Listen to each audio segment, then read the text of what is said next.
উসল্লি, পৃথিবীর মানুষ তোমরা সালাত আদায় করো যেভাবে আমাকে সালাত আদায় করতে দেখছো।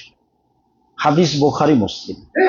তো এখন কি আল্লাহ রাসূল বেঁচে আছেন যে আমরা দেখব, যে দেখি কিভাবে সালাত আদায় করেন? এখন বুদ্ধি। তাহলে আল্লাহ রাসূল বললেন যে আমি চলে গেলাম, দুইটা জিনিস রেখে গেলাম, কোরআন আর হাদিস।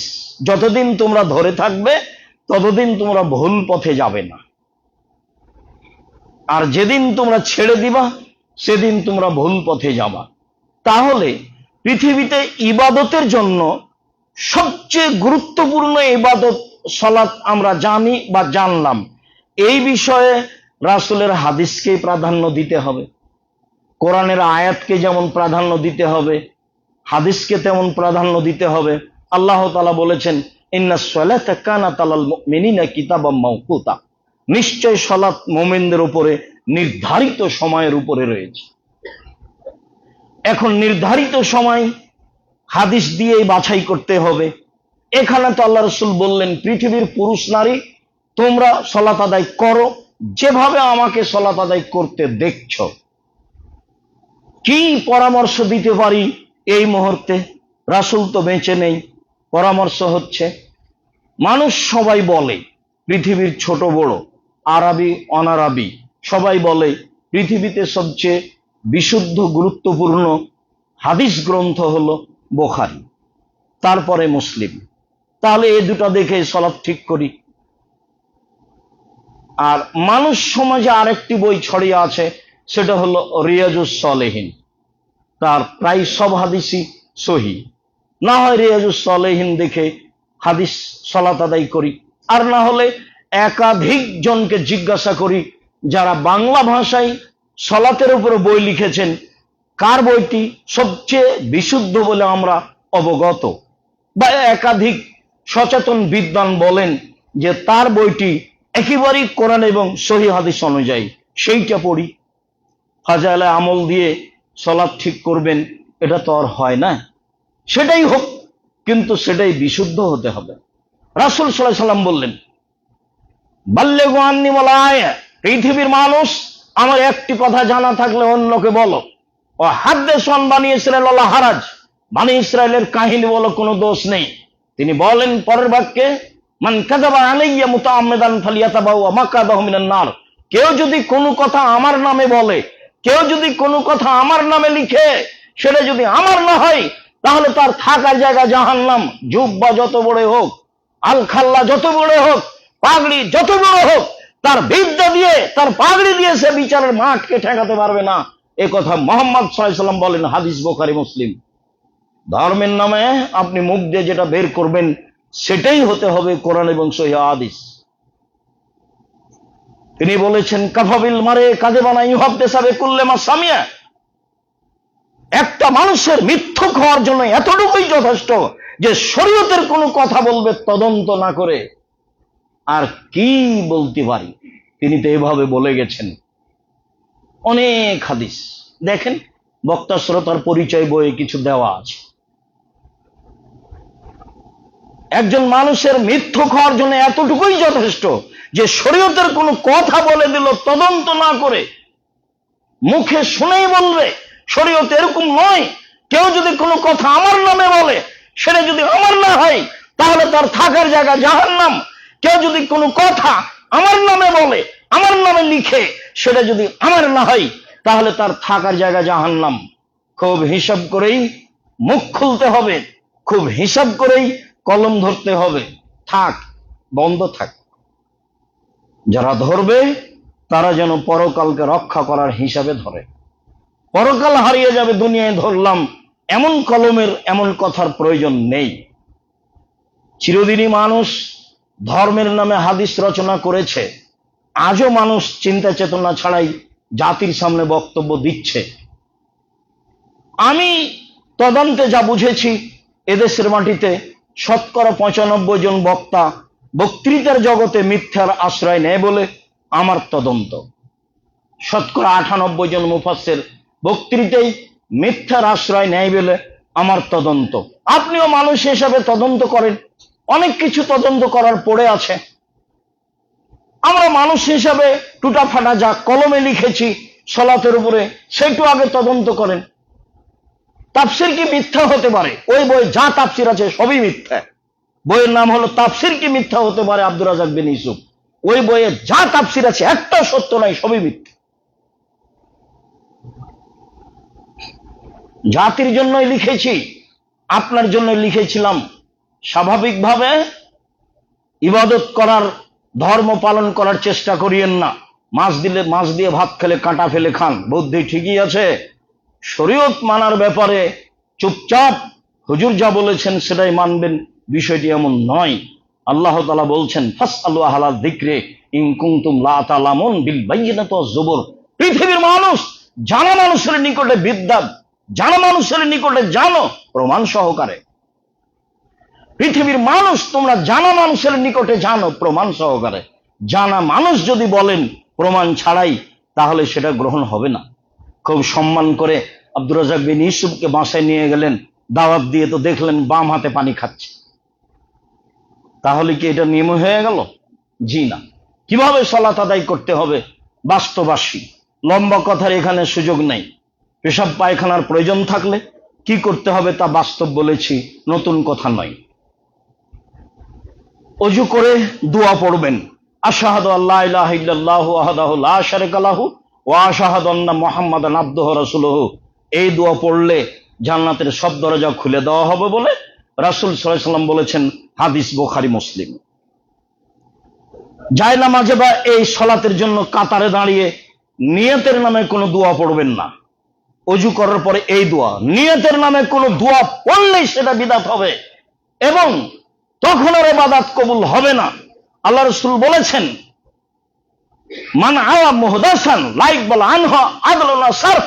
যারা বিদআতকে আশ্রয় দেয় তার নফল ইবাদত কবুল হবে না, তার ফরজ ইবাদত কবুল হবে না।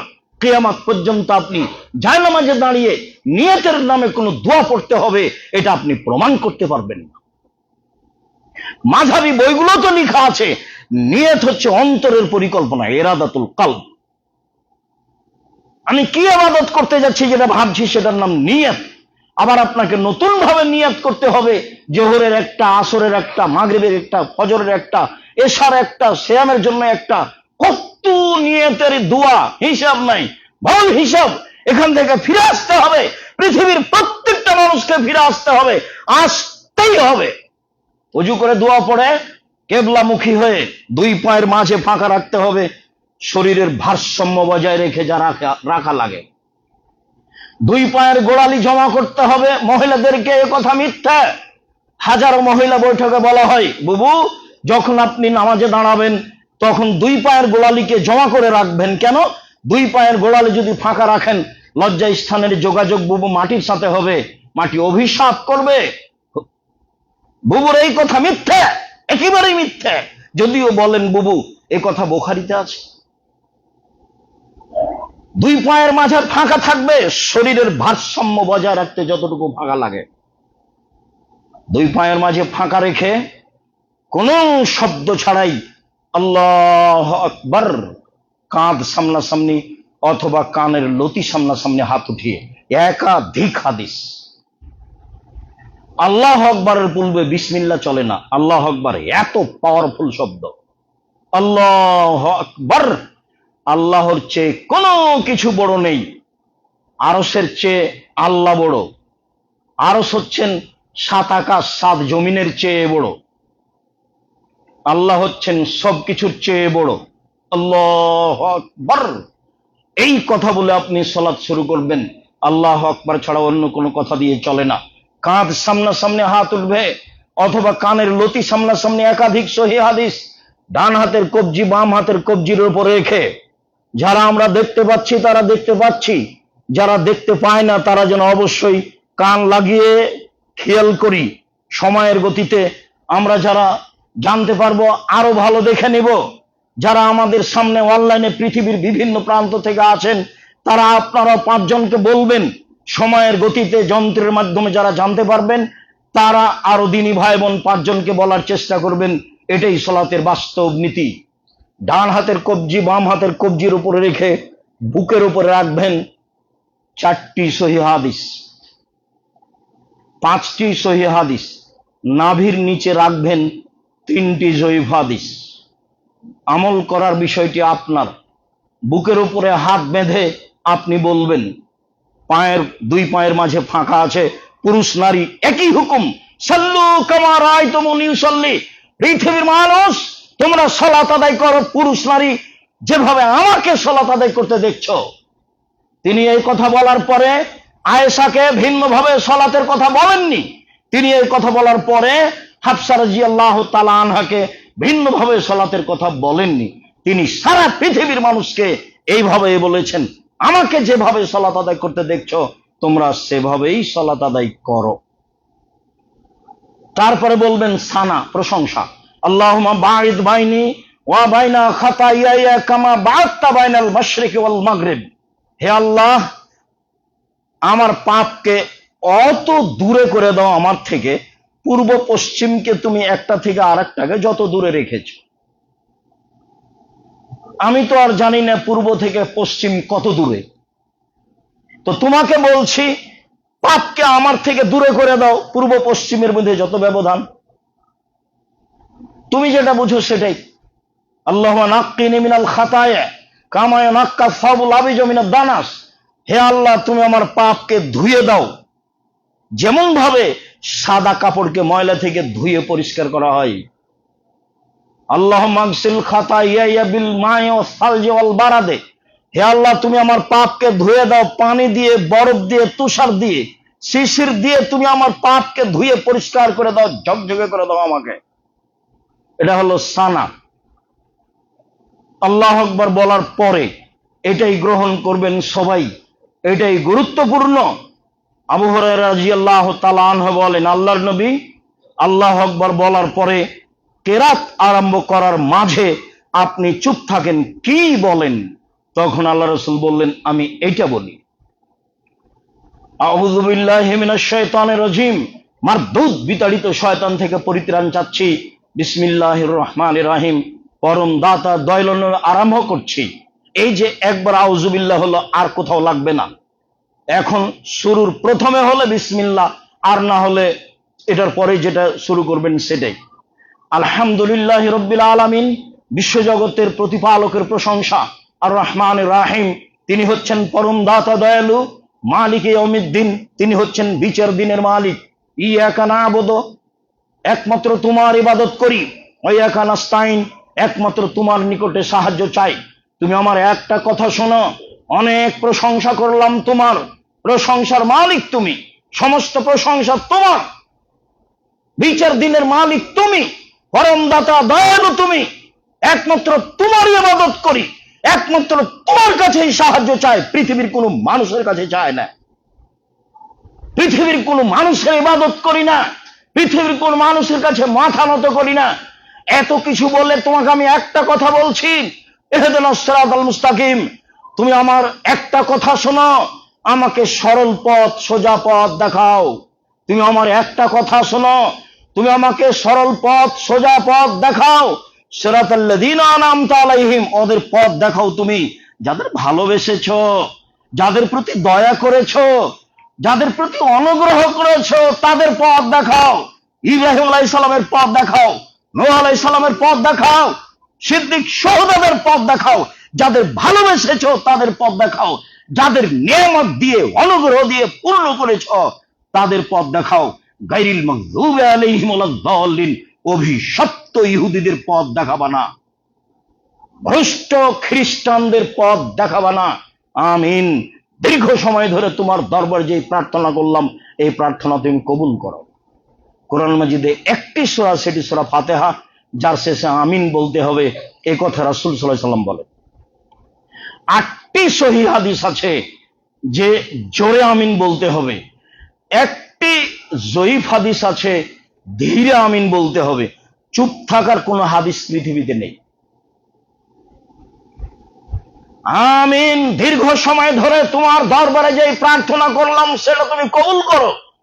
লোকেরা বলে এই পথে আসো, লোকেরা বলে এই পথে আসো, লোকেরা বলে এই দল করো, লোকেরা বলে সেই দল করো।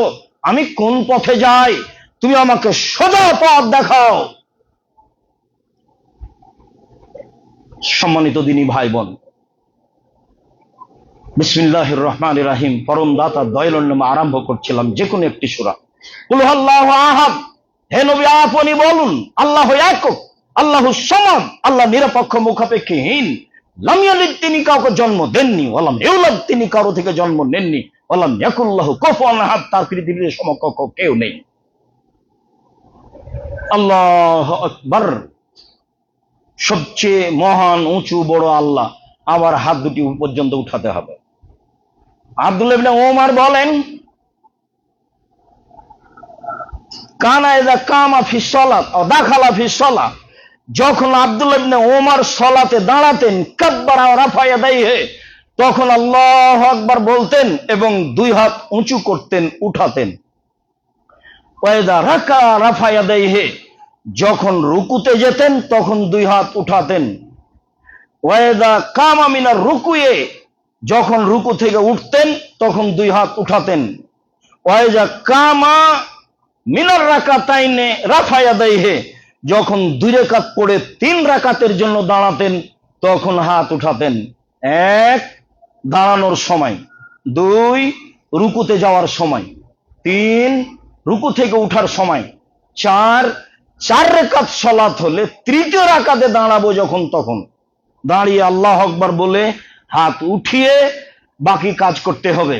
প্রায় 400 জন সাহাবী থেকে অনেক হাদিস হাত উঠাতে হবে মর্মে, হাত উঠাতে হবে, উঠাতে হবে না মর্মে একটি জয়ীফ হাদিস আছে আবু দাউদে।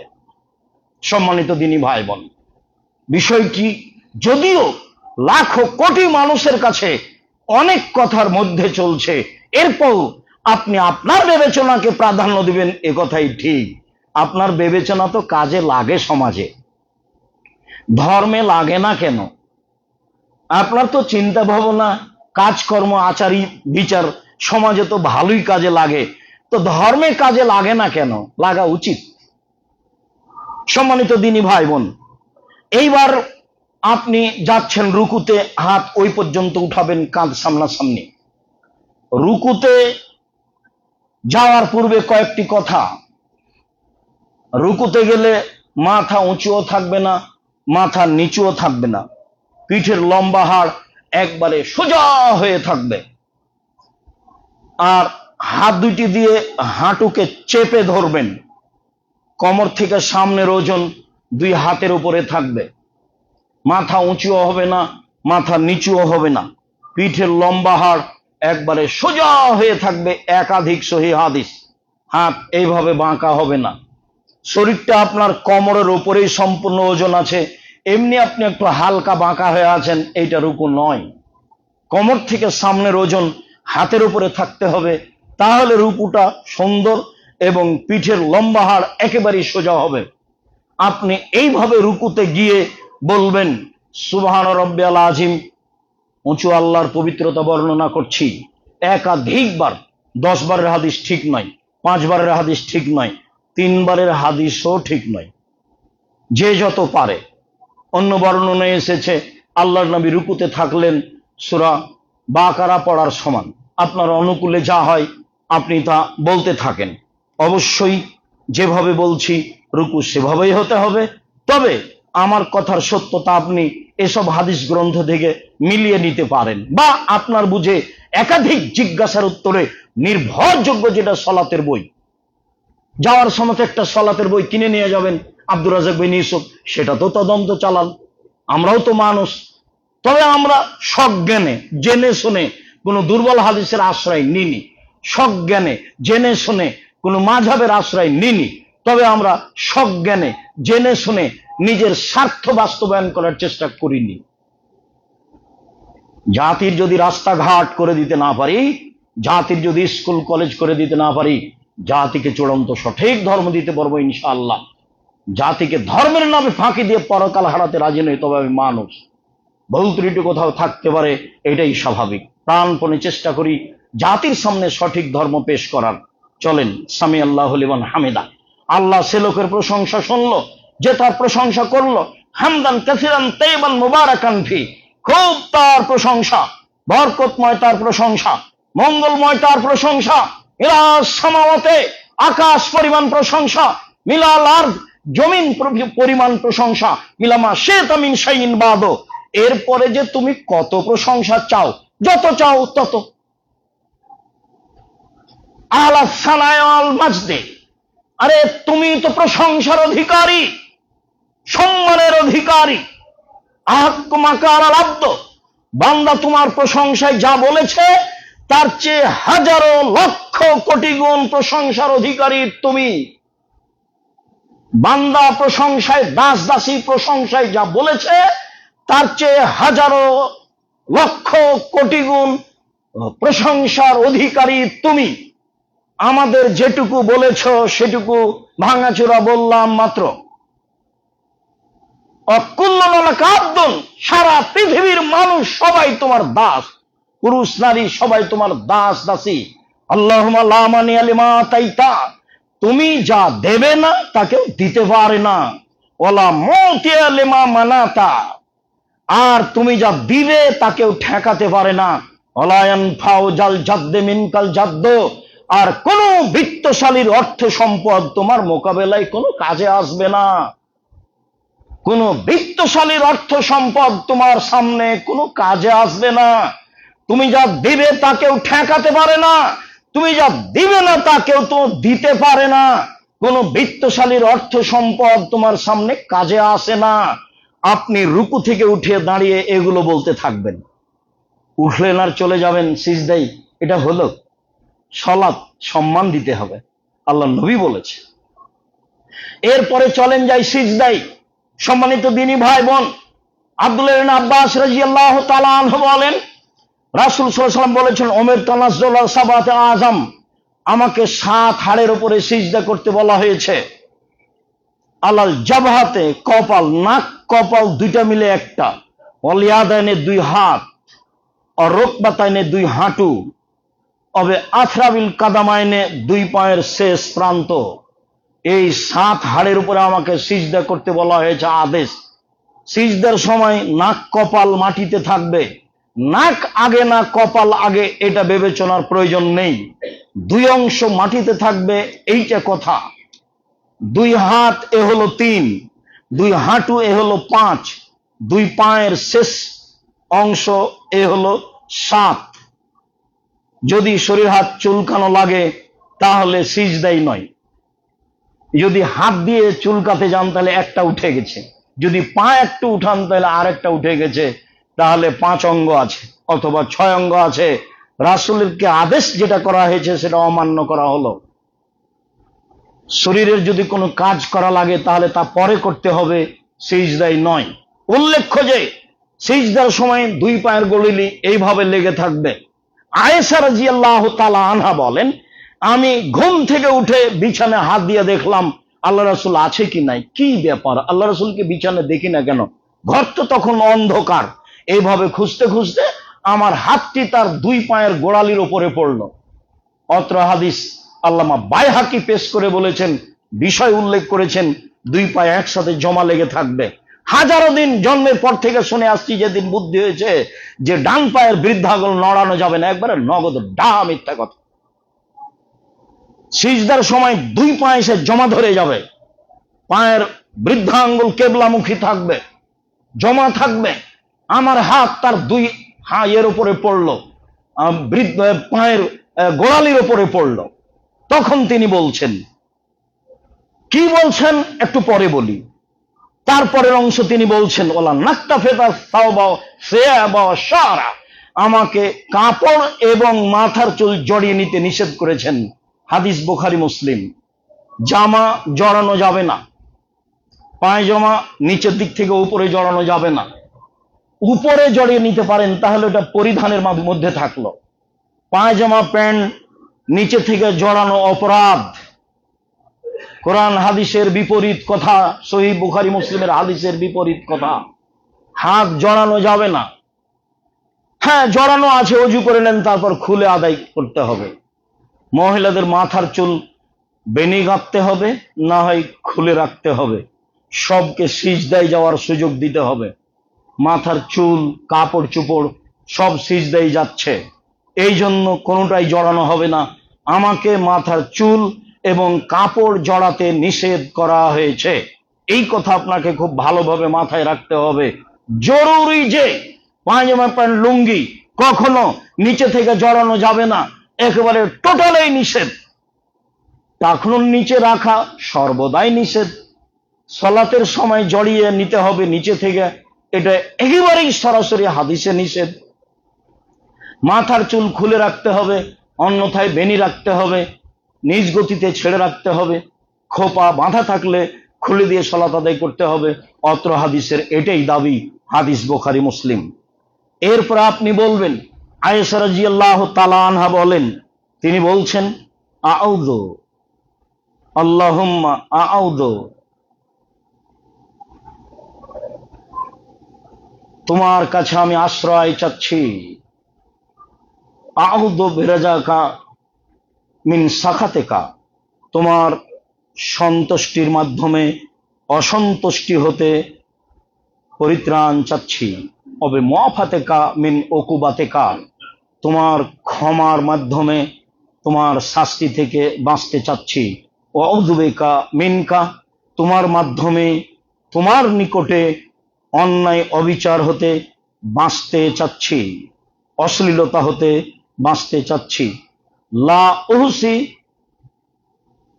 সানান আলাইকা আনতা কামা আসনাইতা আলা নাফসিক, তোমার প্রশংসা গুণে শেষ করতে পারবো না, তুমি নিজের জন্য যেটা প্রশংসা করেছ সেটাই।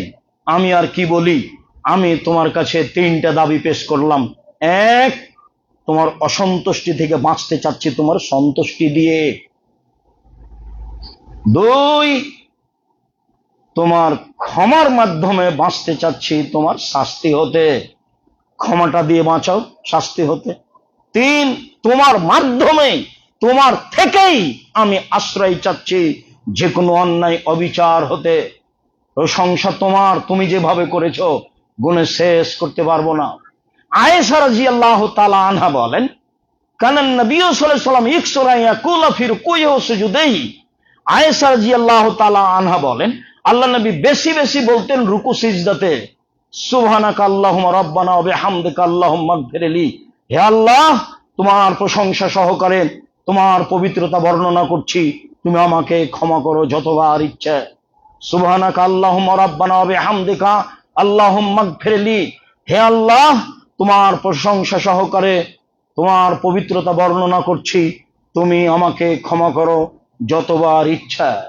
অন্যথায় আপনি বলবেন, আল্লাহুম্মা গফিরলি যামবি কুল্লাহু দিক্কাহু ওয়া দিক্কাহু আউওয়ালাহু আখিরাহু, দিক্কাহু ওয়া জুল্লাহু আউওয়ালাহু আখিরাহু ওয়ালা নিয়াতাহু সিররা, হে আল্লাহ তুমি আমাকে ক্ষমা করো ছোট পাপ, বড় পাপ, প্রথম আগের পাপ, পরের পাপ, প্রকাশ্য পাপ, অপ্রকাশ্য পাপ, জীবনে যত পাপ করেছি প্রকাশ্য গোপনে ছোট বড় সব তুমি ক্ষমা করে দাও।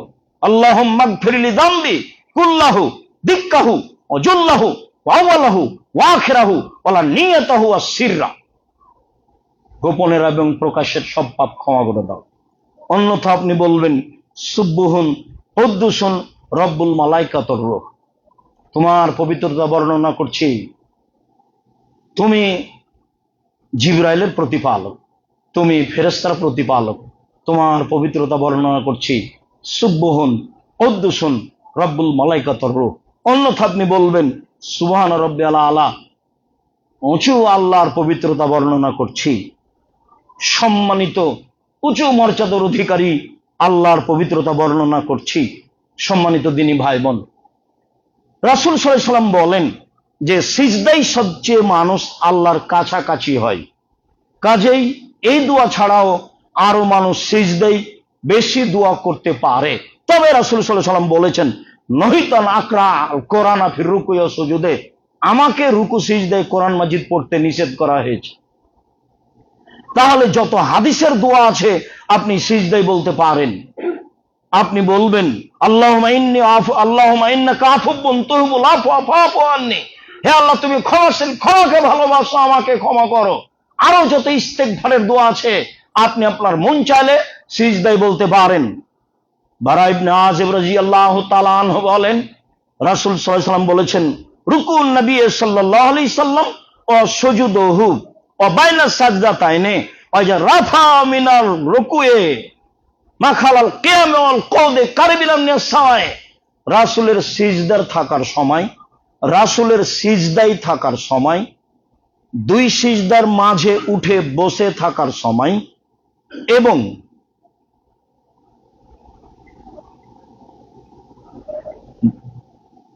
কিয়াম অবস্থায় এবং বসে থেকে যে তাসবিহ তাহলিল করে, অনেক দোয়া পড়ে, এই দুটো সময় ব্যতীত সব সমান সমান। রুকু থেকে যতক্ষণ রুকুতে থেকেছেন, রুকু থেকে উঠে ততক্ষণ দাঁড়িয়ে থাকবেন। যতক্ষণ সিজদায় থেকেছেন, সিজদা থেকে উঠে ততক্ষণ বসে থাকবেন। একবারে স্থির সোজা হয়ে বসে থাকবেন, একবারে স্থির হাত ছেড়ে দিয়ে এভাবে দাঁড়িয়ে থাকবেন আর দোয়া পড়তে থাকবেন। রুকু থেকে উঠে বুকে হাত বাঁধতে হবে না। আলবানী রাহিমাহুল্লাহ পৃথিবীর শ্রেষ্ঠ মুহাদ্দিস, তিনি এটাকে না করেছেন। যদিও কিছু ভাই এভাবে করছেন, আমরা তার পিছনে কোনো হাদিস পেশ করতে পারিনি। আমাদের দীর্ঘ লম্বা তদন্তে কোনোদিন আমরা এই হাদিস পেশ করতে পারিনি যে রুকু থেকে উঠে আমাদেরকে আবার হাত বাঁধতে হবে। সম্মানিত দিনী ভাই বোন, সিজদার সময় রাসূল সাল্লাল্লাহু আলাইহি ওয়াসাল্লাম বলেন, দুই হাত দুই কানের মাঝে রাখতে হবে, দুই কোনো বা উঁচা করে রাখতে হবে ফাঁকা করে, যাতে করে পেটের নিচ দিয়ে ছাগলের বাচ্চা পার হতে পারে। একাধিক সহিহ হাদিস। কোনোই যাতে করে কোনো সময়ই বুকের সাথে পেটের সাথে লেগে না যায়, সম্ভবপর চেষ্টা করতে হবে। ছাগলের বাচ্চা পার হতে হবে, এরকমই কথা রাসূল সাল্লাল্লাহু আলাইহি ওয়াসাল্লাম, ছাগলের বাচ্চা যেন পার হতে পারে এরকমই কথা রাসূল সাল্লাল্লাহু আলাইহি ওয়াসাল্লাম বলেছেন। মানে এরকম ফাঁকা রাখতে হবে।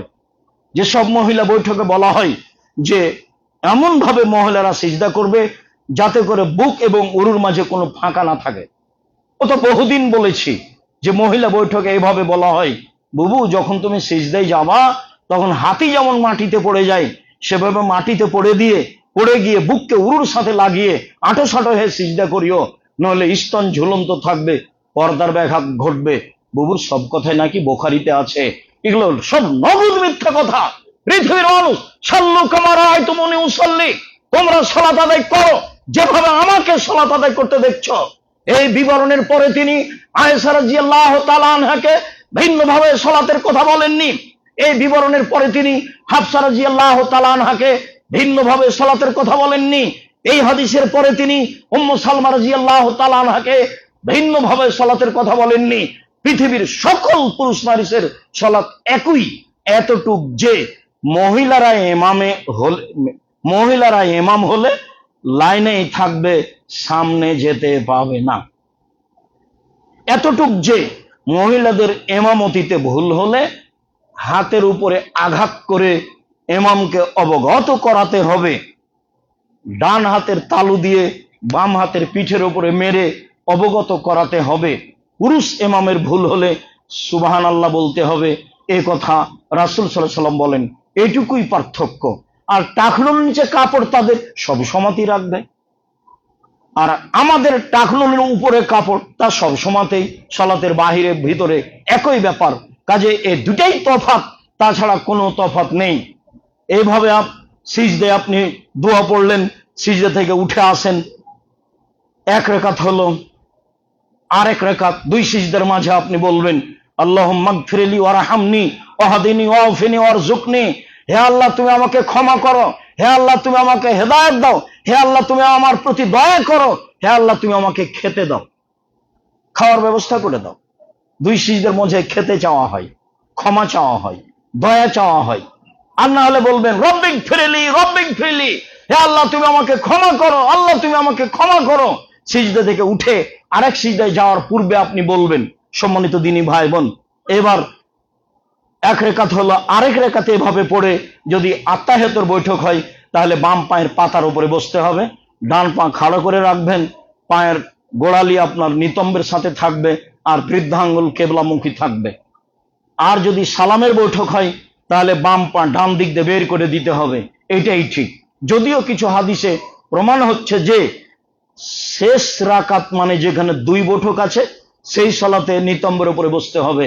আসলে যেখানে সালাম আছে, বিতর এক রেখাতে সালাম আছে, ফজর দুই রেখাতে সালাম আছে, মাগরিব তিন রাকাতে সালাম আছে, জোহর আসর এশা 4 রাকাতে সালাম আছে, যেখানেই সালাম আছে সেখানে বাম পাকে ডান দিক দিয়ে বের করে দিবেন, আর আপনি আপনার নিতম্ব মাটির উপরে রেখে দিবেন, ডান গোড়ালিকে ডান দিকে সরিয়ে দিবেন, নিতম্ব মাটির উপরে রেখে বাম হাতের আঙ্গুল জমা জমা করে ডান হাতের এই বৃদ্ধাঙ্গুল তার পাশের আঙ্গুল অবিরাম নড়তে থাকবে, আর 2 নম্বর আঙ্গুলের নখের উপরে বৃদ্ধাঙ্গুলের মাথা রেখে এইভাবে অবিরাম নড়বে।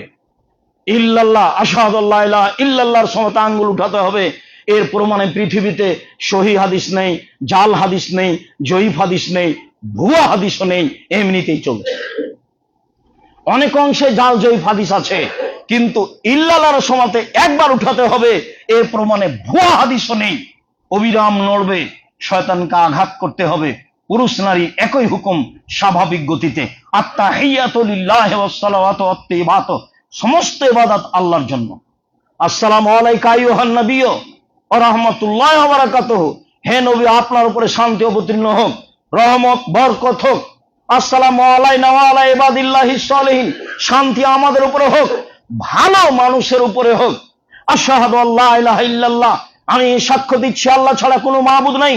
ওয়া আশহাদু আন্না মুহাম্মাদান আবদুহু ওয়া রাসূলুহু, আরো সাক্ষ্য দিচ্ছি মুহাম্মদ আল্লাহর বান্দা এবং তার দাস, আল্লাহর রাসূল এবং তার দাস। আল্লাহুম্মা সাল্লি আলা মুহাম্মাদিন ওয়া আলা আলি মুহাম্মাদ কামা সাল্লাইতা আলা ইব্রাহিম ওয়া আলা আলি ইব্রাহিম ইন্নাকা হামিদুম মাজিদ। হে আল্লাহ, তুমি আল্লাহুম্মা সাল্লি আলা মুহাম্মাদিন ওয়া আলা আলি মুহাম্মাদ, মুহাম্মদ এবং তার আহল পরিবারের উপরে শান্তি অবতীর্ণ করো, যেমন ভাবে তুমি ইব্রাহিম আলাইহিস সালাম ও তার আহল পরিবারের উপরে শান্তি অবতীর্ণ করেছো। তুমি প্রশংসনীয়, তুমি জ্ঞানী। আল্লাহুম্মা বারিক আলা মুহাম্মাদিন ওয়া আলা আলি মুহাম্মাদ কামা বারাকতা আলা ইব্রাহিম ওয়া আলা আলি ইব্রাহিম ইন্নাকা হামিদুম মাজিদ। হে আল্লাহ, তুমি মুহাম্মদ সাল্লাল্লাহু আলাইহি ওয়াসাল্লাম এবং তার আহল পরিবারের উপরে বরকত অবতীর্ণ করো, যেমন ভাবে ইব্রাহিম আলাইহিস সালাম ও তার আহল পরিবারের প্রতি বরকত অবতীর্ণ করেছো। তুমি প্রশংসনীয়, তুমি জ্ঞানী।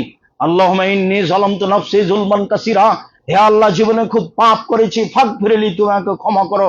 মাগফিরাতাম মিন ইনদিক, ক্ষমা তোমার পক্ষ থেকে হয়ে থাকে। ওয়ারহামনি ইন্নাকা আনতাল গাফুর রাহিম, তুমি ক্ষমাশীল, তুমি দয়াশীল, তুমি ক্ষমা না করলে কে ক্ষমা করবে। আল্লাহুম্মা ইন্নী আউযু বিকা মিন আযাবি জাহান্নাম, হে আল্লাহ, তোমার কাছে জাহান্নামের শাস্তি থেকে বাঁচতে চাচ্ছি। আউযু বিকা মিন আযাবিল কবর, তোমার কাছে কবরের শাস্তি থেকে বাঁচতে চাচ্ছি।